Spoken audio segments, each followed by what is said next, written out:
बोले सीताराम भगवान की जय। सो सुख दाम राम असनामा, अखिल दायक लोक विश्रामा। बोले राजन सुनिए, ये जो आपका बेटा है ना, ये आनंद की राशि है, आनंद का समुद्र है। और जितने भी लोग हैं, ये सारे लोग जो हैं वो इनके नाम से सुखी होते हैं। और पुनर्वसु नक्षत्र के बीच में इनका जन्म है ना, बोलो। तो पुनर्वसु का अर्थ क्या होता है कि रावण और असुरों के भय से जो लोग उजड़ गए थे ना, भगवान राम पुनर्वसु नक्षत्र में आए। मतलब दोबारा, पुनर होता है दोबारा, यानी दोबारा बसाने के लिए जो लोग उजड़ गए थे ना उस समय, उनको दोबारा बसाने के लिए भगवान ने अवतार लिया है। और अखिल लोकदायक विश्रामा, और पूरा संसार जो है वो इनके नाम से विश्राम करेगा। ये जो रात को सोते हैं ना हम लोग, ये आराम है। आराम का मतलब हुआ कि 2, 4, 6 घंटे सोना और फिर दोबारा अपने अपने काम में लगना है। लेकिन अखिल लोकदायक विश्रामा, लेकिन जो एक बार विश्राम में चला जाएगा ना, वो नहीं उठेगा दोबारा। और जितने भी लोग हैं ना, बोलो, जो राम को नहीं भी मानता ना, जो भगवान को, नास्तिक लोग हैं ना कई, वो कहते कि ये कुछ नहीं है। लेकिन जाने के बाद भी लोग उनके लिए क्या बोलते, चले गए आज भगवान के घर। बोलो, जिसने भगवान को कभी माना नहीं, कभी जाना नहीं, कभी पूजा नहीं, कभी वंदना नहीं, कभी सिर नहीं झुकाया, उनके लिए भी लोग क्या बोलते हैं, उनके घर चले गए। और जब संसार से जाएंगे, कोई कृष्ण को मानता है, कोई शिव को मानता है, कोई किसको मानता है, कोई किसको मानता है। लेकिन अंत समय जब गति होगी तो क्या बोलेंगे लोग, राम नाम सत्य है, राम नाम सत्य है, हरि का नाम सत्य है। और इसी नाम से पूरे संसार की विदाई होती है। इसलिए महाराज, ये आपका बेटा है और इसका नाम होगा राम। और राम का अर्थ है पूरे ब्रह्मांड को जिसके नाम से आराम मिलता है। कितनी भी थकान हो ना, कितना भी कष्ट हो ना, क्या बोलते हैं आदमी, राम राम है? लेकिन बोला, राम बोलने का मजा तब है जब शरीर ठीक है। तेरे भाई ते बंधु आवण के,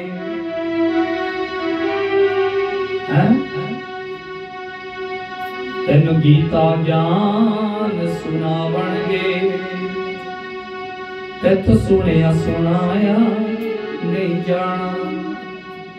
इसलिए देखो, अवस्था जब ठीक है तो राम राम जपते रहो, भगवान का नाम रटते रहो।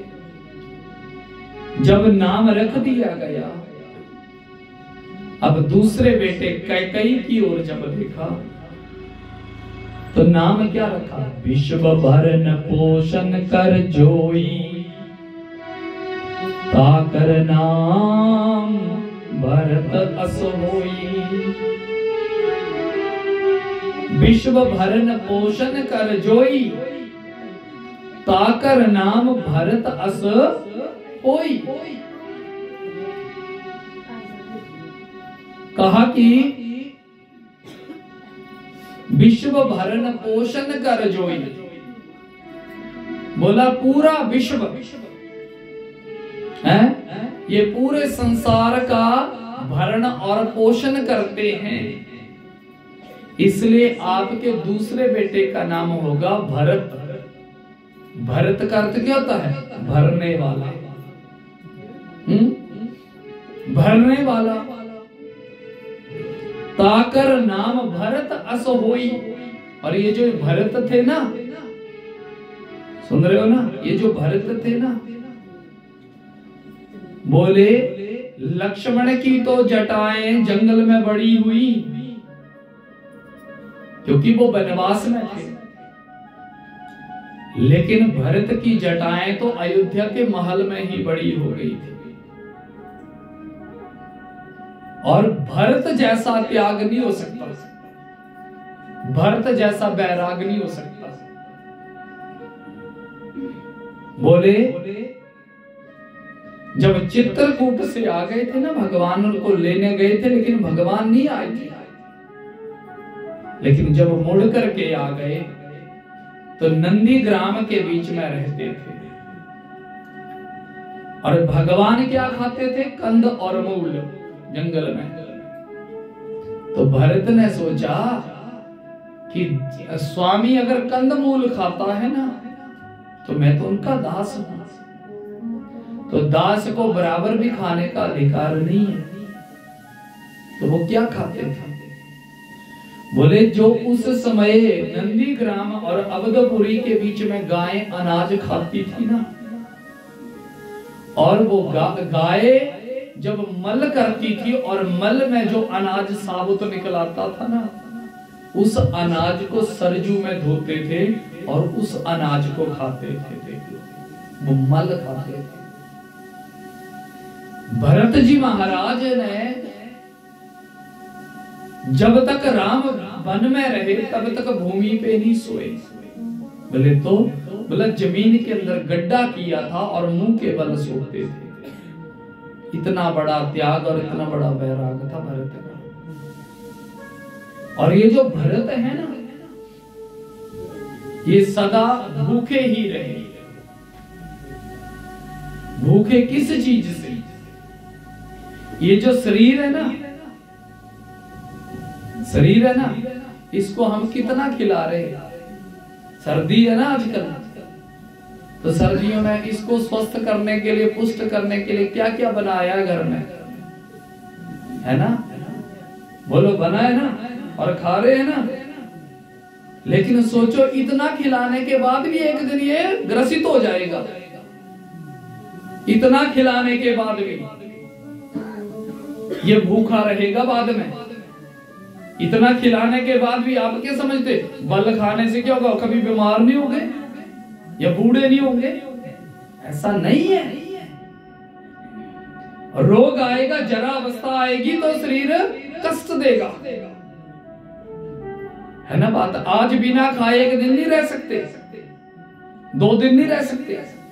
लेकिन जब शरीर अस्वस्थ हो जाते हैं तो 1-1, 2-2 महीना अनाज भी छूट जाते हैं, लेकिन शरीर तब भी नहीं मरता। लेकिन ये सोचिए कि शरीर का सबसे ज्यादा जो भोग है वो क्या है? जैसे शरीर को पुष्ट करने के लिए हम सब कुछ खा रहे हैं ना, लेकिन इस शरीर के अंदर जो आत्मा है वो कहीं भूखी तो नहीं है। और आत्मा का भोग क्या है? ये दाल चावल नहीं है। आत्मा का जो भोग है वो है राम नाम। और भरत जो थे वो हर वक्त राम राम जपते थे। आत्महत्या बोलते ना, आत्महत्या। शरीर का कोई नाश कर दे तो उसको हम बोलते हैं आत्महत्या। वो नहीं होती आत्महत्या, वो तो शरीर की हत्या है। आत्महत्या वो है जिसने मनुष्य योनि पाकर के अपनी आत्मा को कभी राम नाम नहीं दिया, जिसने अपनी आत्मा को भगवान का नाम नहीं दिया, भगवान के काम में अपने मन को, अपनी आत्मा को नहीं लगाया। कहीं वो आत्मा भूखी तो नहीं रह जाएगी।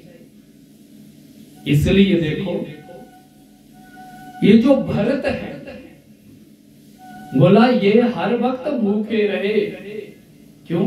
इनको हर वक्त राम नाम चाहिए, राम नाम चाहिए, तब आत्मा प्रसन्न होगी। नाम रखा गया भरत। बोलिए भरत भगवान की जय हो। तीसरा बेटा, जाके सुमिरन ते हो रे पुनासा। श्री राम जय राम जय जय राम। नाम शत्रुघ्न वेद प्रकाशा। श्री राम जय राम जय जय राम। जाके सुमिरन तेरे पुनासा। नाम शत्रुघ्न वेद प्रकाशा। बोला जिसके सुमिरन ते रिपुनासा, रिपु होता है शत्रु, जिसके सुमिरन से शत्रु का नाश हो जाए, वो उनका नाम रखा गया शत्रुघ्न। शत्रुघ्न वेद प्रकाश। अब शत्रु कौन है? हम लोग है ना, हमारा अजात शत्रु कोई नहीं है। अगर धन की शत्रुता है ना किसी से, अगर आप किसी को धन दे दो ना उसको, तो धन की शत्रुता खत्म हो जाएगी। जमीन की शत्रुता है ना, लड़ाई मुकदमा है ना, जमीन दे दो शत्रु खत्म हो गया। यानी जो जिस काम के लिए शत्रु बना है ना, उसको वो चीज दे दो तो शत्रुता खत्म हो जाएगी। ये शत्रु कौन है? कोई भी नहीं है। लेकिन मनुष्य के पास शत्रु है तो कौन है? सबसे बड़ा शत्रु है काम, सबसे बड़ा शत्रु है क्रोध, सबसे बड़ा शत्रु है लोभ। ठीक है ना? काम, क्रोध, लोभ, मोह और अहंकार। अहम एको अहम दूजा ना भविष्यति। जो मैं हूं वो दूसरा नहीं होगा, ये अभिमान है। इसलिए देखो सबसे बड़े शत्रु हैं लोभ। लोभ करो तो किस चीज का? ये करो कि आज हमने भगवान का नाम नहीं लिया, या मुझे ज्यादा लेना है। क्रोध, ये सारी चीजें जो है वो हमारे शत्रु हैं। क्रोध है ना, आपका कोई काम बन रहा है और क्रोध करोगे, बनता काम भी नहीं होगा कभी।